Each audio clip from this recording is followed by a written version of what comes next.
Here we go. That was quick. Well, good evening, my fellow crimies, and welcome to another episode of True Crime with the Bad Girl and the Playa. I am Benny Scala, a.k.a. the Playa. With me, as always, is my partner in True Crime, the Siren of Scituate, the Boston Bad Girl, the Vixen of Vivacity, the one, I like that one, the one and only Brittany Brown. Brittany, how are you, my friend? I am doing great, thank you. Hot as hell, but great. Well, I'm coming to you from Satan's microwave, so I get it. I know.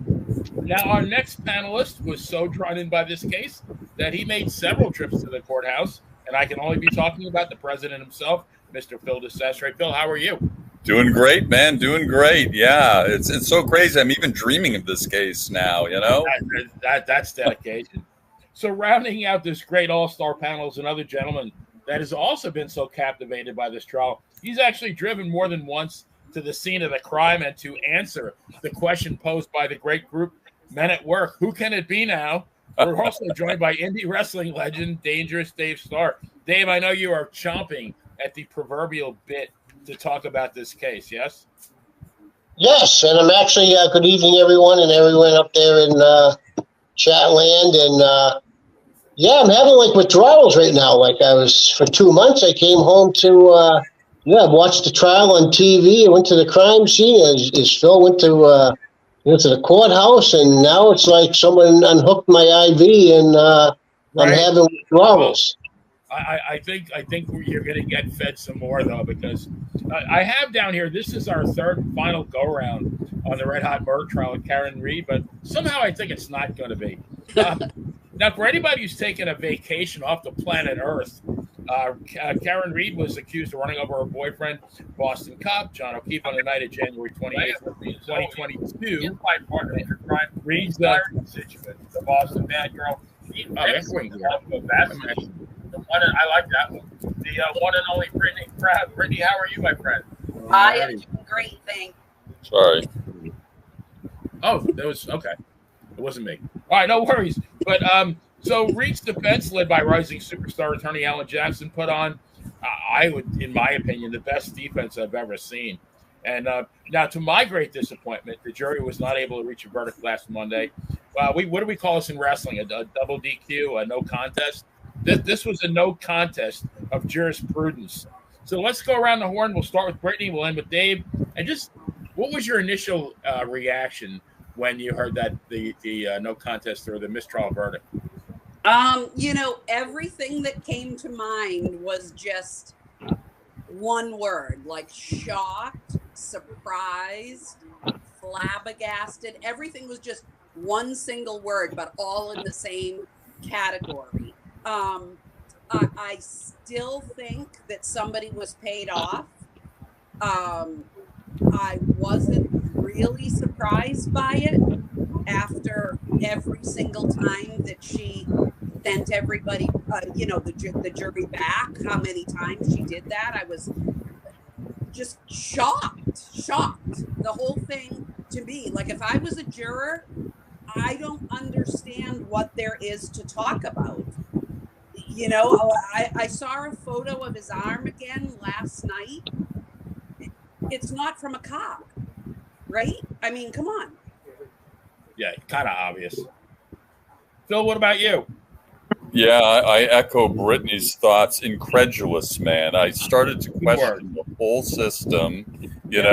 Looking back, I thought maybe the judges' instructions to the jury before they left to deliberate were at best very hazy and very confusing, and a lot of legal minds who viewed that portion of the trial all said even they couldn't make heads or tails out of Judge Bev's instructions. So that kind of leapt to mind when I first heard that the jury couldn't make this decision, and then I just incredulous, unbelievable. There wasn't a seed of doubt. There was a garden of doubt, as far as I'm concerned. Yeah. So, but as we know, and we'll further talk about some of today's revelations have shed some new light on that. So, that I'm sure. Definitely going to get into that. Absolutely. How about you, Dave?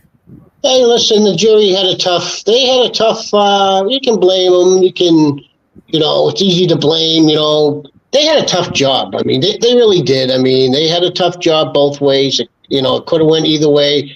I was just surprised that it took so long. I thought they'd be back quicker, but I mean, let's give them credit. They had a tough job. I mean, absolutely. with all the witnesses, and I mean, we have our views on it.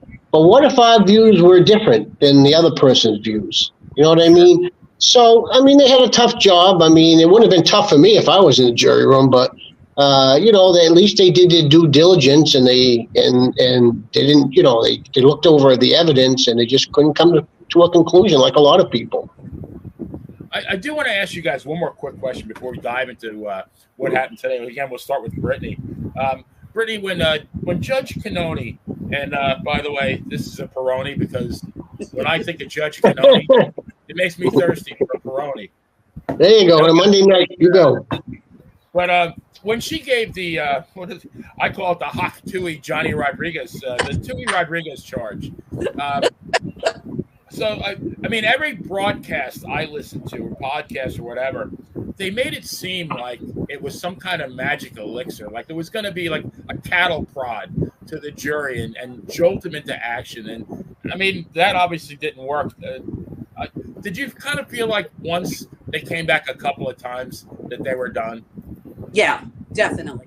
Absolutely. Keep pushing them. They're going to still disagree. They disagreed. Like Dave said, they couldn't come to a conclusion. And I don't think an hour, a day, 3 days, nothing was going to change that. So, it is what it is. And it's just, I'm just flabbergasted by the whole thing. So Phil and Dave, this was not the equivalent of Spalding handing Judge Smales his Billy Baruch putter in Caddyshack.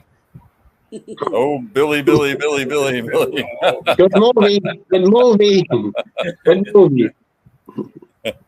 Gunga Galunga. All right. I don't know, but I can use the Fresca after this. Right. You my pal, Danny.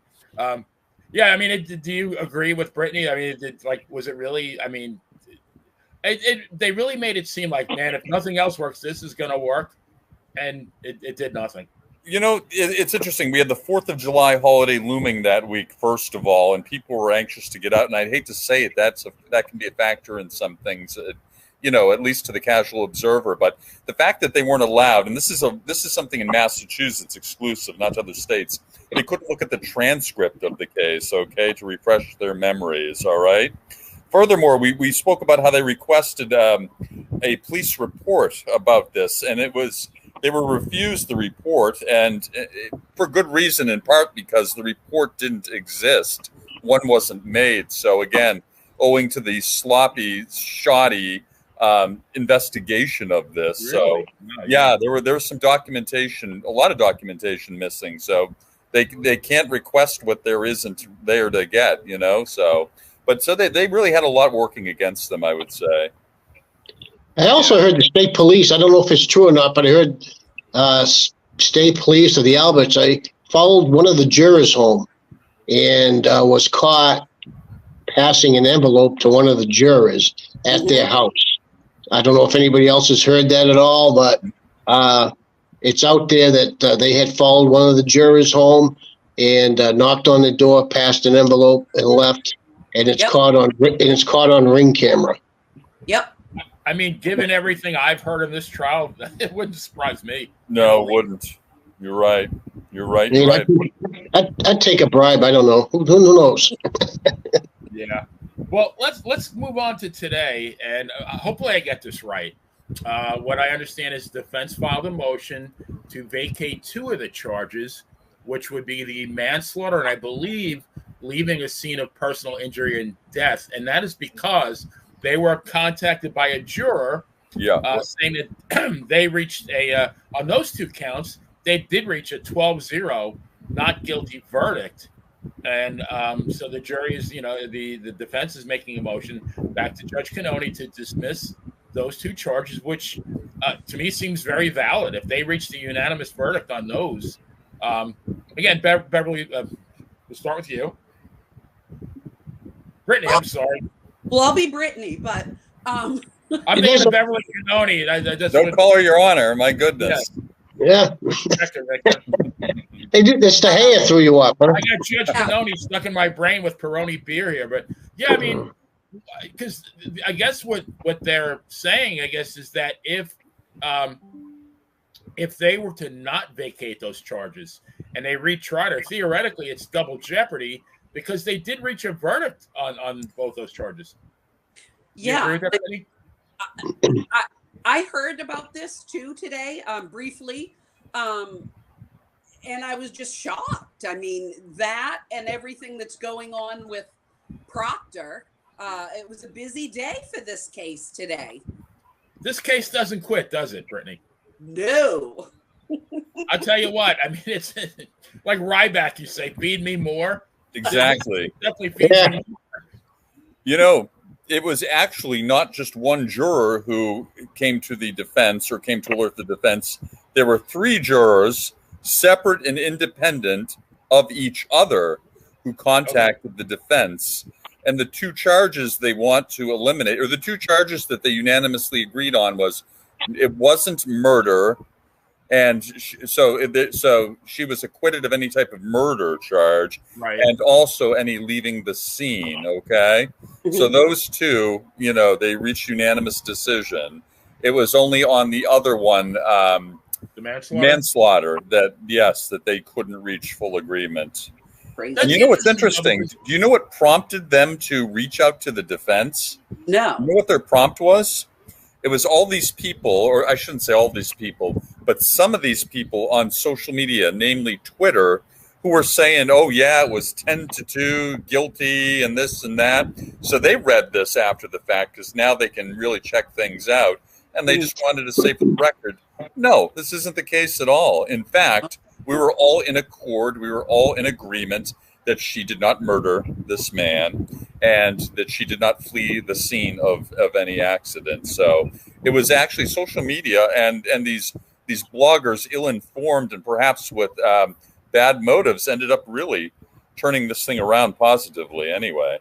But would you not think that, and I'll direct this one at Dave, would you not think they would have polled the jury when they reached the mistrial? Yeah. Well, yeah, I think it's the law anyways, isn't it? Don't they have a right to defense? Don't they have a right to know? I think that's a law that what the counts were. Yeah. But I think at this particular point, like in my household, my daughters, myself, and my son-in-law, I was for nothing that she was not guilty. But I think at this particular point, Michael Proctor's walking the green mile. I think I don't even know why they're going to pursue anything in the second trial, because I don't even think he's going to be a state police officer by the second trial comes along. I mean, he's just he's out suspended without pay now, and that's just a formality. Yeah, I think that's just a formality. I think he's a dead man walking right now, and that's, you know, they just why try it a second time? It's just going to be the same outcome, either not guilty or hung jury. I heard he made $143,000 last year. That's a nice gig. Wow. Yeah. And I heard he retired last September, and his retirement is $107,000 and change a year. Wow. He's only been on for 10 years, though, hasn't he? I don't think he's eligible for a pension because he hasn't been there 10 years. He's not right. Yeah, not even 10 years. So that's almost Bobby Bonilla money. He's not vested. Right. Yeah, he's not vested. I think what he gets is what he has put into it. I don't think he's vested right. to get his pension. Yep. That seems to be what's potential there. Yep. So what I don't understand though, because it was weird. You know, they're not guilty for manslaughter, and then they're not guilty for leaving the scene. I mean, or they're not guilty for murder. I'm sorry, not guilty for leaving the scene. If they could prove those two, it makes you wonder why couldn't they reach an agreement on the last one? I know. A magical envelope, from what I heard. Just throwing that out there. I'm really disappointed in the local press coverage, and maybe even to a greater extent beyond local press, okay? The brother of Officer John O'Keefe, Paul O'Keefe, had been interviewed by 2 people on one of the local Boston stations, 2 different stations, I believe, One of whom, it was a sit down in his backyard, and it was like two former classmates talking to each other, all softball questions. And this woman, this alleged journalist, who was more of a full sweater and an empty head, and I don't want to name her, but I think that characterizes her, referred to the supporters of Karen Read as the pink people, during the course of this televised interview, which I thought was pretty repugnant. And you know what? She didn't do her due diligence. I don't know if we covered this in any of the episodes, but Paul O'Keefe, the man who's, again, the brother of Officer O'Keefe, believes in the Alberts, believes their side, was staring throughout this trial, seated right near Karen Read, in full intimidation mode as best as he can muster, because he looks like I won't denigrate him, and he's been through a lot. But anyway, the interesting thing is he's accusing her of purposely mowing down his brother drunkenly in a driving situation. Did you know that in the year 2020 in Massachusetts, and where was it? Lakeland, Mass. This guy, Paul O'Keefe, was involved in a drunk driving accident. He struck an elderly person, crippled this elderly person, and the one who bailed him out and hired a lawyer for him was, guess who? Karen Read, or her boyfriend's brother. So this guy crippled someone in a drunken driving accident. Do you think the journalist would talk about this during their sit-down interview? You know, these people just have such just a love for drinking and driving. And of course, we talked about Chris Albert, who killed that Hungarian exchange student back in '94, had a month or two in jail, and it was Judge Cannoni's brother who ultimately got him off. So, I mean, this is just so disgusting. I mean, I'm just bowled over by this. Where does he live? Where does he live, Phil? Because during the interview, I watched the interview, he said that he tried to get the kids to move down here. He said down here. I take it he don't live in Massachusetts. If you notice, he does. And as a matter of fact, and not that I want to delve into their family dynamics, but he refused to take custody of these two children for whatever reason, and I'm not judging. And it was Officer O'Keefe who ended up taking custody and control of these kids. But I don't know. In the interview, he said he tried to get the kids to move down here with me and my wife, but they didn't want to uproot them. He said that in the interview, so I didn't know where he lived. I'll tell you, David. He's just a challenging man to listen to and to believe after all of this. But to have the temerity to come out and be like this guy struck and crippled an elderly man. This, again, not even 4 years ago. And this woman that he hates so much is the one who bailed him out, who hired the lawyer. You know, it doesn't make any sense. It really doesn't. Well, I think it goes back to what Alan Jackson was talking about, that blue wall. You know, we're not invited, and his brother was part of that blue wall. And I think, from what I look at it, because he's so adamant that Karen Read did this, I think he just doesn't want to go against the cops and Michael Proctor and the Alberts, because he's part of that blue wall, his family. And because if you listen to him, he said that right off the bat, once she came back to the house and left the next day, his mind and his mother's mind were already made up. Yeah. Yeah. You know, the whole, again, the trial, I don't want to say it's OJ in scope, but it's kind of getting there in a way. And now, and again, instead of CNN and the cable news, we have social media. And again, it's reaching an even larger audience. And, you know, a couple of really disturbing things, I think, happened on social media. One thing that came out, and it might have been on Twitter, but it was an alleged video. Do you guys know about this? That purported to show attorney Alan Jackson.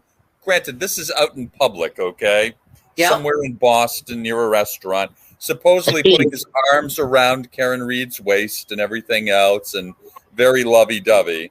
But Yep. you know, this was a hack effort. This wasn't a deep fake video. This was a shallow fake video Yep. that was just incredibly, again, to the casual observer, one could see that this is entirely a poorly done fake. Okay. But there was actually a forensic guy who broke it down and really showed it was so obvious. But again, the lengths that some people will stoop to create this idea that something else is going on here, you know? Again, check out the video, check out the deconstruction by the expert. Crazy, you know? I seen guys- that. Yeah. And you know Turtle Boy, of course, Aidan Carney, Yes. who's ultimately the guy responsible in many ways of getting this out there and really helping Karen Read get on the right track in terms of getting her defense. Well, a couple things happened this past week or so. He lost his mother. His mother passed away. I heard him say that. Yeah. And someone took to Twitter and really just said some very disgusting things that you just don't do, especially when someone dies. And then after she had been gone just a couple of days, and this was at his parents' house in Worcester, not at his home in Holden, but someone killed a turtle and hanged the turtle up on the front porch, okay? Oh my With the God. it had a hole in its head too, so Oh, geez. you know. Yeah, so there are a few dark forces out there at work, you know, trying to intimidate, trying to create different pictures, you know, that don't jive with the truth here. So, yeah. Yeah, well, Crazy. that shows you he's at the, you know, when you reach the top, that's what happens to me. If someone wanted to kill a turtle, leave it in my house, outside my house. I'd take that as, okay, I'm doing my job, you know. Yeah, they say you get the most flack when you're over the target, you know, and But Killer Kowalski used to say, make the people notice you, and I guess the people have noticed him, you know. yeah, I'll say Yep. they have. yeah. Wow. My insiders are telling me that Paul O'Keefe lives in West Bridgewater. Okay, sure.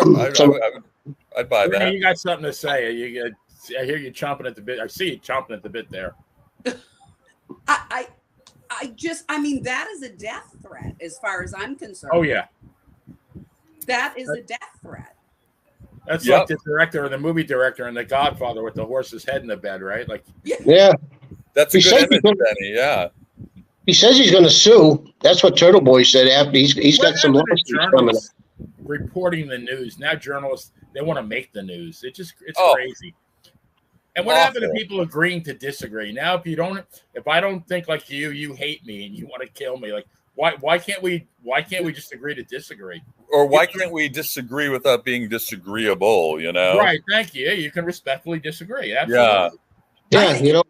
On that though, don't you guys? I mean, do you guys think? I would love to know what each of you think about who may have done that to him, because I don't think it's just like a crazed fan or a crazed watcher of this case. I don't.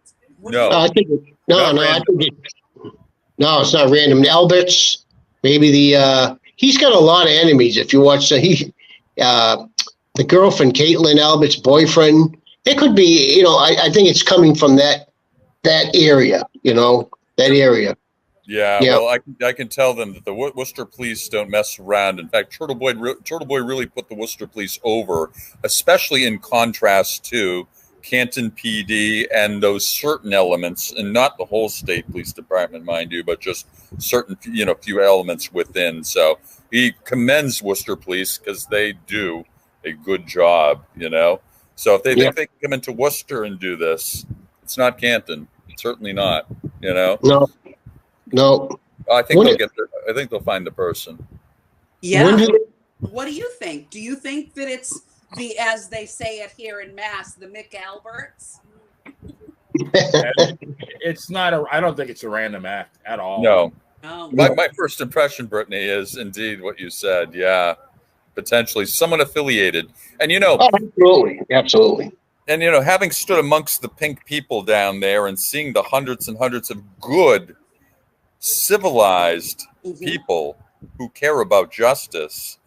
On the last day, they had literally a handful of people in support of the other side, but amongst them were family members, and I think what's his Jen McCabe was amongst them too. So I mean, it's really a minority. It really is a minority, you know. I mean, the outside the courtroom, would you say it was like 90-10 in support of Karen Read? Maybe 300 to 6 or something. I don't know. Wow. Or 400 to 6 or something, Wow. you know. Yeah. It was overwhelming, you know. Where do you go? Where do you go if you're hurt? The trial's over. You know, where do you get a job? McDonald's, Burger King. Yeah, it's you know, it's where can you go? Where can you go if you're hurt? Like, where can you go that you're not going to be hounded? A very, very intelligent woman, right? I mean, yeah, very, very intelligent woman. I mean, good or bad. What I'd like to know is where can these Proctor, McCabe, all these people, where can they go? They go to Canton. They hang downtown Canton. That's it. Would any police hangout. hire this guy though? Really? Like after everything that had happened? I just cannot believe. I mean, did any of you guys see a video also of Turtle Boy and his girlfriend went to a restaurant next door to Phil, you're smiling, so I think you know this. And there was a big, I mean, somebody's wife pulled up and parked sideways and confronted him and, you know, hit his phone out of his hand or something and threw it on the street. And I saw something about that over the weekend too. Like, he can't even go out to dinner with his girlfriend. Granted, it was right next door to one of the family members' pizza places. So I don't think that was the best idea. But obviously, you know, I think he did it for a reason. So, but for my benefit, being a non-Massachusetts person, who is Turtle Boy exactly? Dave and Karen, go ahead, Brett. No, you know better than me. Dave and Phil know better than me about this. Well, I sent you a picture of he and I of us together. A picture of you, yeah. Who is Yeah. this guy? He's been at this for about 10 years. What is it? Turtle Boy Barstool Sports. He's a citizen journalist. He is a blogger. He's been responsible for cracking some cases. Okay, things that the Boston Globe won't touch. You know, and again, going back to the people finally getting journalism in their hands and practicing it. Okay, and that's really what's happening right now. So he's a polarizing figure. Mainly the people he's exposed hate him, but otherwise he's got a tremendous amount of support, and he's a smart guy, and you know, he's done some things that even he admits have crossed the line, and I would concur with that too. He's crossed the line a few times, and but I guess ultimately that's what you do. And again, the old adage of afflicting the comfortable, and you know, in an effort to comfort the afflicted, and that's kind of, you know, right. That's what he's all about. But he's a big figure, and he's growing. Being a Brockton boy, I don't know if you, Kevin Reddington and him have been going at it. So I think them two might end up in court in a little bit. Kevin Reddington's a big lawyer out of Brockton, very well known defense attorney, and him and Turtle Boy have been going at it. I think that might end up in court too. I think Turtle Boy might be having some lawsuits pretty soon. I think he's going to court tomorrow, Dave. I think tomorrow, Dave. Yeah, is it tomorrow? Yeah. Oh yeah. Well, again, he served 2 months in jail, you know, for allegedly intimidating witnesses or harassing witnesses or what have you. One of whom was Michael Proctor. Okay, you know, which I find kind of interesting. You know, little. You know, 5'8" Turtle Boy is intimidating the state police officer. Please. He was outside. He was outside his house last week. Michael Proctor and Jen McCabe, Turtle Boy, and about 50 of the supporters. Yeah. 50 Turtle Riders are out there. Isn't that something? 50 Turtle Riders. So here's a question for everybody. Ninja Turtles. Start with Brittany again. Who was the most damaging witness for the prosecution? Was it Proctor? Was it Jennifer McCabe? Was it the logistics expert? I can't think of his name right now. Who did the most damage? I almost feel like it was Jen McCabe. I watched it again. She's just so full of crap. She did not come off very well at all. Awful. awful and so argumentative. She knew what he was talking about. Every single, unless she's really that dumb, which I find hard to believe. But hey, you never know. She married a who knows? You know? One of the funniest lines when Jen McCabe was on the stand, again, showing how narcissistic she really is. Alan Jackson was going back and forth with the Judge Cannoni and with Jen McCabe. Alan Jackson asked Judge Cannoni, may I approach? And Jen McCabe pipes up and says, yes. What? She's the witness. She doesn't grant him, clearance to approach the bench. She just said, as a matter of fact, yes, She's so used to, she's the booker, right? I mean. Yeah. One of the funniest, I think, instances of witnesses was when Brian Albert's wife was on the stand asking about the investigation. And superstar Alan Jackson was asking about how they were questioned. Okay, so you were in your living room, right? You weren't separated, right? She's like, yeah, yes. She said, you were comfortable, right? She said, yes. Again, setting the scene. And then asked about the officer. I think Trooper Proctor was there. And then it was Trooper Bukaki. I don't know how anyone didn't start laughing, but she called Trooper Bukaki, which is Nice. Again, with all its deadpan seriousness, and she butchered one word, and I can't remember what it was, but she was a trip. She was very, very. She was unintendedly. She was very funny, and again, Jen McCabe, Trooper Paul, who was the accident reconstructionist. That was the guy. Okay, that's the guy. Yes, Trooper Paul, who had the pirouetting theory that Officer O'Keefe was struck, did a pirouette and all this sort of magic bullet theory kind of deal, bumped his head and then landed way up on the lawn, bumped his head on the curb, and the phone was under him and just home, yeah. Yeah, and again, he has an associate's degree in this, and he took a few online courses in accident reconstruction, and he was just befuddled by basic physics terms. It was an embarrassment. I felt bad, for the guy too. That was a painful first examination, wasn't it? Yeah. I mean, it was from the sublime to the ridiculous. This whole event, and even so now, and ultimately, what's going to happen? And you guys mentioned that Proctor's not going to be able to figure into any type of retrial, right? Because likely, well, that was going to be my next question. What happens if, say, he does get terminated? Would he be able to participate in the next trial? He's got to get terminated. He's got no credibility. How can he not be? How can he not be terminated? He's suspended without pay, which is the process. They're just going through the process. He's got to be gone within the next couple of weeks. He's got to be. Yeah.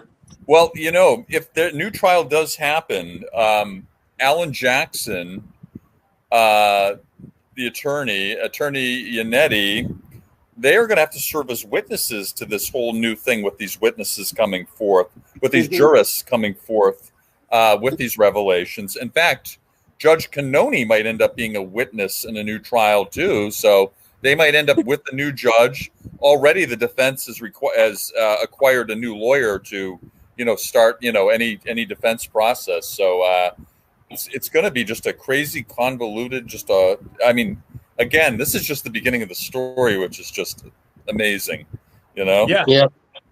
This could go on for. So if do they present that argument to Cannoni to drop those two charges? And if she says no, obviously there's some kind of appeal process. Oh yeah, there has to be. She shouldn't even be back anyway. She shouldn't even be back as a lawyer. She was. Well, that was my other question. Is she back as the judge? But her demeanor. During the way she talked to the defense and Alan Jackson compared to how she talked to the prosecution, sustained for the prosecution. The defense was really. They could only say it another way. And she just can't be back. She can't. And I don't think it really matters anyways. This case is done. It's history. I think so too. She was visibly and audibly exasperated anytime the prosecution, probed or presented anything that would be really a challenge to the defense. So, she didn't have the poker face, we can say for sure. I really have to say, I think she was kind of out of her league with Alan Jackson. Alan Jackson, as you know, he's the West Coast lawyer. And I kind of think she was, like, when he really stood his ground as far as those ballots, the guilty ballots. He didn't back down from her. I think she was like, it was kind of like two heads button, and it shouldn't be like that. Everybody should do what's right. And she didn't want to do that at first until he continuously told her, no, this is the way it's going to be. And it button heads, and finally she did the right thing, but only after he argued for 5 minutes, 6-7 minutes against her to do the right thing. Yeah. Amazing display by him. Absolutely. Yeah. So if they don't drop, if Cannone refuses to drop the charges, I got to assume that Jackson appeals it to a higher court. I mean, does that delay the retrial? I would have to think so. No, I think so. Yeah. Well, I mean, I think still the district attorney can just, drop this too. And there's talk about him. Of course, first of all, the optics of this look very bad for Michael Morrissey, the Suffolk county DA, wherever, Norfolk County DA. It looks very bad. In fact, they think that he might not run again and might be retiring soon. So, I don't think that's on his own. I think he's been told that's not on his own. I think he's being forced out of there. The DA, Michael Morrissey, I think he's being forced out. I think he's all done. I think everybody associated with this case is just Proctor's done, the DA's done, and I also heard from my inside sources that I think they're thinking about bringing in a new prosecutor. Not Lally this time. They're bringing in a new, fresh prosecutor to take a good look at doing what's different, or maybe working with Lally, or taking over the lead, and Lally's working with him to look over something fresh, something they can do differently, because they really want to convict her. They don't want her walking, I think if there's going to be a new trial, there's going to be some new defendants, okay? I think so. And Yeah, I think so too. Who do you mean though, Phil, by that? I mean the people who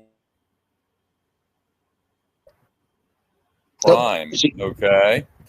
I think ultimately, if this does get to a new trial, more evidence is going to be introduced without a doubt. Okay. And in doing so, it's going to paint an even more clear picture of just who was inside the house, who saw what, and that indeed that Officer O'Keefe actually entered the house as ATF agent Higgins said he saw a very large, dark-haired form. He couldn't identify the person in the house. And one of the children let it slip that I think that he was in there as well. So, so I think the prospect of a new trial is just going to hurt the prosecution even more. And again, I mean, as trivial as it sounds in all of this, taxpayer money, of course, we think of that. And, given all that's gone on, that should be the least of our worries. But again, it's still a consideration, I think, too, Crazy. Yeah. I mean, why don't they lick their wounds and just, just let it go? Because, I mean, really, why don't they investigate where they should be investigating? Exactly. And I know that won't happen, but, I mean, shouldn't they be doing that? Yeah. I think the FBI is going to be doing that. Well, they have been doing that. I don't think you've seen the end with the McAlberts, and I don't like to say that because it gives a bad name to the McRib, but well, that kind of deserves a bad name anyway. I don't know. I know, but I heard too. Yeah. Not a fan of it. But. Yeah. I've never tried it because it looks disgusting. So if it looks as bad as it tastes, then I don't know. I would use Jimmy Farrow always uses the word serviceable, but I think it's like a serviceable minus. At best, it's edible. If you're starving, in a pinch, everyone you're going to eat it because you don't want to starve to death. But that would probably be like one of the few circumstances where you'd eat a McRib. I won't fib. I'd eat a McRib. Yeah, I love the chocolate chip cookies they got. If anybody hasn't tried them, they're delicious. Oh my. Believe it or not. I tell you who has great cookies. Subway has the chocolate cookies are out of this world. I've had those before. They are good, Benny. They are indeed. I don't know. I haven't tasted it. Like, go to McDonald's, get them right out of the oven. I think they've got the Toll House recipe over there. Love it. Love it. Yeah. But I mean, do they really, especially if it's true that two of their verdicts were 12-0, and then, I mean, what if the other one is like 10-2? Although, like, then it makes you wonder, like, they use the term hopelessly deadlocked. I mean, that doesn't make sense. If they were 12-0, I don't know, maybe 6-6 on the other one, I guess, in their minds, is that hopelessly deadlocked? I mean, it just seems like that there should have been some kind of communication to Cannone that, hey, we have verdicts on two of the charges, but not the third. The whole thing seems very strange to me. Yeah. She had to know that, though. She had to know that. They have to relay that information to her. I'm assuming. I thought so. I mean, isn't that the state law? Isn't that a law? You got it. Some will say that the jury just weren't explicit enough in their final note to the judge. Okay, so, but again, and we can't blame them necessarily because, the rules that were laid out still were very confusing, convoluted, complex beyond necessity, really, Yeah. I mean, I fashioned myself as a reasonably smart guy, but my head was spinning when I was listening to that, But even let's assume it is 12-0 on two of the verdicts. Is it worth the state going after that last charge? Is it even worth? Well, it seems like it is to them for some reason. They got her. They still got her in front of their headlights. Well, as we're three Massachusetts taxpayers here, if it were up to my vote, and I don't want my money going towards another one, definitely not. Right. I'm amazed that they had one trial, but boy, that just goes to show you, like we all heard, and like Dave mentioned earlier, that blue wall. I'll tell you, I've never seen anything like that before. Never.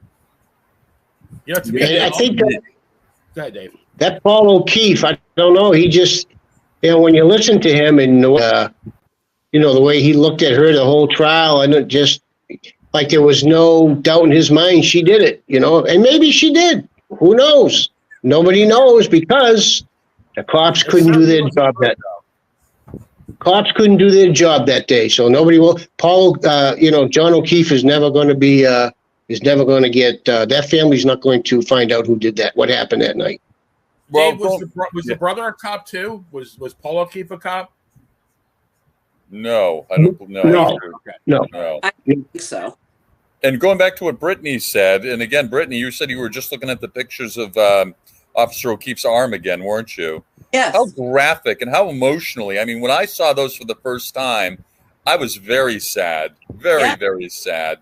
And I thought it's so obvious that he was attacked by something with teeth and claws, I mean, and an expert of experts testified to that as well, Yeah.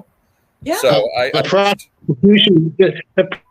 prosecution's trying to say he was laying there all night and the wild animals came out and did that to him. That's what they're trying to say. Oh yeah, those wild animals that come out in blizzards, Well, and didn't the dog in the house didn't it get rehomed? Yeah. Oh yes, rehomed. Yeah. Well, Benny. Chloe the dog did disappear soon thereafter. Potentially before morning light was gone. Ultimately, Albert's brother. Dave did the old disappearing act, I think, accidentally. I don't know what happened. There was a McAlbert at his door. I don't know what happened. They probably they're listening to us right now. You guys are close. They can't reach me, but I can handle myself. But, yeah, Brittany's the boss. Brittany can too. They're not going to mess with her. All set. That's right. Anybody trained by Kowalski, she's off limits. Right on, man. But I mean, so was it that quick, Bill, that the dog was rehomed within a day? Well, Benny, they said that the dog ended up going up to Vermont. Okay, this cover story is, a farm in Vermont or what have you. There's speculation that the dog ended up going into Chris Albert's pool that, along with all these sudden changes, got filled in with cement, okay? Because people do that. They just, I'm just going to fill it in with cement, right after. I did that last week, so yeah, I get it. Yeah. And, a pool full of cement can hide a lot of things. Absolutely. So who's to say? It just looks wicked fishy. Kind of like back in the 70s when a girl got pregnant, she went to visit her aunt in Minnesota. Yeah. It's kind of this dog went to Vermont, Yeah. Yeah. That was yesterday that said the story they're going with on why the dog was rehomed was because she bit someone while they were trying to break up a fight between their dog and Chloe. So they what a bunch of bullshit. Brittany, I know the person who knows the person whose dog it was, okay? And she is a very shy, reticent woman. So shy, this woman, and thankfully she wasn't called to be a witness. But even on one-on-one situations, she's very shy and just, I couldn't imagine this woman on the stand. But she and her dog were attacked, apparently, by Chloe and whomever was with Chloe at the time. So, and their testimony is on record anyway. They just weren't called. They didn't have the need, I guess, to call at that point. But, maybe in the future, I don't know. Yeah, I mean, I don't understand it. Why wouldn't she have been called? I think because they established, the nature of the dog. And in fact, she's not the only one to whom this has happened, So, okay. Yeah. So this was the final straw, is what the McAlberts are saying. That's what made them rehome the dog to Vermont. Yeah, well, I guess allegedly, but I don't think the dog was seen even right after this incident, too. In fact, when Jen McCabe came in the house, she said she didn't see the dog or hear the dog. And anytime someone comes into the home, presumably the dog's going to bark, but that didn't happen that night. It was a shepherd, right? German shepherd? Yep. Yeah. They're not quiet.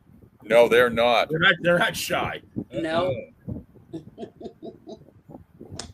Great guard dogs. Absolutely. There he is. There he is. Well, that was one of the most, to me, graphic pieces of evidence was that the picture of his arm. It was so obvious that he was That's the first time I felt emotional about this, or at least that kind of emotion, because I put myself in his place a moment, or at least in what I thought was one of the scenarios that could have played out. Not having been there, I thought, what if he went in there, tipsy as he was, and those other people in there as tipsy and drunk as they were, and some of that tension, that underlying tension there, whether it was from Colin Albert, whether it was from Higgins, the ATF agent who had an eye for Karen, whether there was indeed something going on at Boston PD. Again, we don't know, but we hear rumblings and rumors, and perhaps a disagreement between these two. Perhaps there's something that was going to be revealed. Who knows? Yes. So much could have potentially been going on. Ultimately, a lot of machismo, a lot of alcohol, just a lot of forces here at work, a big fight, big schmoz, the dog gets involved. Ultimately, tragedy strikes. This poor guy loses his life, and now they're in a situation where, what do we do? It's plausible. It's plausible. I got a grandson named Duke. He's an Isabella Doberman, and he's very moody. I'd never get rid of him. Man. We've had him in the family for like 5 years, and you know what? I'd never get rid of him. Even if he bit somebody, I'd give him a treat. Yeah, good boy. Got the house. At the house. Chloe in Good that point. house? Was Chloe a long-term dog there, Phil? Chloe had been their pet, their animal for a number of years. Okay, from what I it understand. wasn't just that they recently got 7. it. 8 years? Okay, Yeah. 7 years. I thought 7, 8 years myself. Yeah. Yeah. I don't know. I mean, I have my little puppy. You know, Brittany has seen Bream anytime, but you have too, Phil. Absolutely. Somebody would have to kill me before I got rid of that dog. Yeah. Yep. Yep. Yeah. Same Bree's here. the I had best. him for 8 years almost, and there's no way. There's just no way. I No, don't how do you, that, I mean, at that point, it's truly a member of the family. definitely. Yeah, I mean, I'd get rid of him if he killed someone, I guess, and rehome him to New Hampshire. I don't know, I still Yeah. wouldn't. I'd Well, that read would just because you'd probably be stressed out and you want to give him a little bit of a, some country I air. still- and stuff like I that. still don't know to this day how someone can die on your front lawn and you're upstairs and you're a cop and you see all the lights. You just don't come out and ask, hey, what's going on? Yeah. Unless you already know what happened, but how can you not come out? And then Jen McCabe goes in the house, tells him what happened, and he still won't come out to see. It's on your front lawn. It's like, But how does Proctor justify, well, first of all, like all the horrible things he said about Karen Reed and then not doing everything he should have done? I mean, that was like probably to me the worst police work in the history of police. absolutely. I still don't know how you can't find a sneaker and a hat. I don't care if it's 3 feet of snow I in know. a 10-feet area. How can you not find that stuff if it's there? If it's there, how can you not find it with 5 cops around there and a leaf blower, and you can't find this stuff until you find it, 2 days later, 3 days later they found it? The speculation is they carried him out by his feet out of the bulkhead up through there, and as they were carrying him, one sneaker fell off. That's how the one sneaker came off. That's what I heard. Yeah. Yeah, because there was an obstructed view the neighbors couldn't see. I think because of the fence and everything in the backyard, they couldn't see, them dragging him up the bulkhead and around and everything else too. And again, no body seen on the lawn. Jen McCabe and company were out there. They didn't see the body. Of course, Lucky. Lochran, right? Yeah, Lucky, of course, did not see anything. God bless the plow driver. That's all I got to say. The Lucky last was a rock star, in my opinion. Yeah. man to see the crime scene. The last man. God bless him. Yeah, I agree. And now I did not bend one iota. Yeah. I also read over the weekend that Karen had said before she dropped John O'Keefe off, the reason why she didn't want to go in is because she didn't feel welcome. She said, I don't think we're welcome in there. And Well, she's correct. They're not welcomed in there because she was flirting around with the guy that was inside the house. That's why she didn't want to go in there. That's why she didn't want him to go in there. She knew that she wasn't welcome because she knew what her and Higgins were doing. Brian Higgins. I think she also knew that John O'Keefe wasn't welcome in there. She said, I don't think we are welcome in there. So it wasn't just her, it was him also. And he was just going, bull, And she's like, you know what? I'm not going in. If you want to go in, go ahead. But I don't think we're welcome. So that's what I read. And this was in quotes. So I'm hoping it's the truth. So There's there's some sort of heat there. We all know there's heat. There's like a lot of heat. waves of heat. Between Yeah, I totally agree. And the heat was kind of confirmed on video at the waterfall. In fact, when they were leaving, Higgins shot O'Keefe half a peace sign, if you know what I mean. He was seen giving him the bird. Did you see that? That was released last week. That wasn't released during the trial. That was released last week. So there was a little bit of antagonism in the bar, and he did flip him off, And who was holding him back? Chris Albert. Yeah. Chris Albert was telling him, let's go, and he's giving the bird to O'Keefe. Absolutely. And so invite him back to the house. Hello.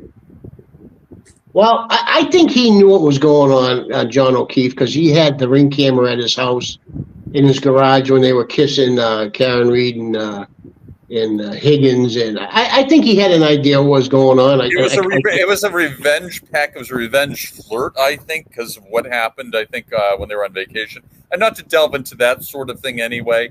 And that sort of thing does happen, but but I don't, I don't think it's the case where people aren't going to kill each other. For that, I mean, ultimately, no one intended to kill anyone. I don't think. Just it was just the heat of passion, drunkenness, really. But you got to investigate Brian Albert. Bad dude. He's done a lot of bad stuff, and he's done a lot of bad stuff to his own lieutenant in the Canton Police Department. I mean, in the Boston Police Department, and is a lieutenant. Bar fight. Yeah. We talked about that. The bar fight, right? Didn't he knock his teeth out? Yeah, knocked the lieutenant's teeth out. Hit the firefighter over the head with a broken bottle.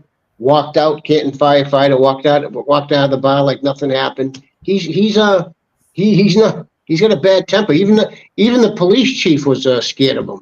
Yeah. Wow. And he gets away with everything that he does. Yep, as Howie Carr would say, he's got a good kiss in the mail coming every week. He retired. Oh, I love that line, David. Yes. Yep, good kiss in the mail every week coming to his house. You know it, brother. You know it. Yeah. To me, the ultimate irony is somehow she gets convicted, but at the same time, the feds, drag up all the dirt and they prosecute all these guys. I mean, that's possible, isn't it? Yeah, I think that's what should happen. I think they should all be prosecuted, and I don't think she should be convicted of anything. Wait till Michael Proctor gets fired. Once he's out of the picture, you're going to see a lot of other stuff happen with the FBI coming in, with Brian Albert, Brian Higgins. I think you just wait. I think they're just waiting for this process to get over with Proctor. This is just a formality. He's out. He's going to be fired, and he ain't getting his kiss in the mail. No, you're right, David. No, he is not. No. I can get him a job if he wants where I work. As Whitey said, Christmas is for cops and for kids. I don't think it's going to be that good for him this year. No. There you go. Good one, Phil. I mean, do you even get a pension if you're terminated like that, or? In some cases, yes, but in this case, I don't think. In his particular case, I don't think he's going to meet the criteria for that. But it is Massachusetts, so we are kind of a different world in many ways. I mean, how old? He seems like still a fairly young guy, though. How old is he? Yeah, I suspect he's in his 40s anyway. 40s, yeah. I agree, like 42, 43-ish. Yeah, I'd say. Maybe you can go be a barber, cut hair. How about a bartender? Yeah, there you go. Maybe you can work for AEW. Oh. Think Tony Khan will give him a contract? Oh, no, I hope not. Oh, the Alberts will get him a job in downtown Canton at C.J. McCarthy's. There you go. For the waterfall. They'll get him employed there. There you go. No. He could be a bouncer. Did we talk about Sam? We talked about Sam Shepard, right? Didn't we have that case? Yes, we did. Yeah. For some reason, I thought of him like somehow he became a wrestler. He originated the mandible claw, right? And his wrestling career was pretty short lived, though. Yeah. Well, he was pretty short lived. Yeah. He was on the he was circling the drain by the time he became a wrestler. Yeah. A good one. Unique life. I think Proctor goes the way of Casey Anthony. Where is she even now? I don't know. She's just awful. I don't think she's down here in Florida anymore. I've heard so many different things. I saw that interview a couple of years ago. Well, I started watching it, and then when she started saying what she said, it's like, this lady's never going to change. Yeah. I don't know how she got off. I don't know how she got it. How did she get off? I don't know. You just don't know. Throw your kid away in the bushes for 30 days. That's funny that came up on my Facebook on my memory feed today. And the trial, I believe, was in Pinellas County, which literally I can drive for 10 minutes and be in Pinellas County. And I had posted something, special thank you to the folks in Pinellas County for the most ultimate act of stupidity and not convicting this woman. To me, that was the most one-sided case I've ever heard. I know. I was surprised she got off the hook. Now, Yeah. correct my memory. Wasn't her father a cop at one time? Yes. Yes. Yep. Yeah. Okie dokie. Yeah. Okie dokie, artichoke. Yeah, that makes some sense. Yeah. Yeah. Throw your kid in the bushes for 30 days and don't report him missing because you're out partying and doing some other stuff we cannot mention here on the podcast. Yeah. Yep, because I thought he was a cop, and you know, he probably saved her ass thanks to the blue wall. And then she comes back a few years later and says that my father was a pedophile with me and was probably doing the same to my little girl. Well, wasn't she going out with her lawyer too? Wasn't she romantically involved with her lawyer? I don't know. Yeah, there was rumors that she paid his fee in trade, as you would say. Yeah. Baez, right? His name was Jose Baez. That's him. Yeah, I got to go to law school. I'm gonna get these girls I can't pay. I don't know. You know? Yeah, right. Exactly. You just pay and trade. But yeah, I mean, and I don't think. I mean, honestly, I think Jackson was 100 times better than he was. Oh God, yeah. I don't think he had to be that good. He was great, Alan Jackson, but I don't think he really had to be that great because the case was so. The police messed it up so bad. I think anybody could have tried that case and won, but Alan Jackson was a rock star, as you would say. He was a rock star. Yeah. No, and Baez. I mean, I think Baez. I don't think he was that good. I think it was just that the jury was that dumb. Yeah, I don't want to give him too much credit. I mean, he did a good job, but like Jackson was phenomenal. He really impressed me. If he's going to write a book, I'm going to be the first person to buy that book. Yeah. Oh yeah. Yeah, I'd like to read that. Yes. Yeah. Whatever cases he takes going forward, I'm going to follow those cases. Yeah. We're all going to follow him. Right. Right. He'll be back. Hopefully in time for Halloween. You know.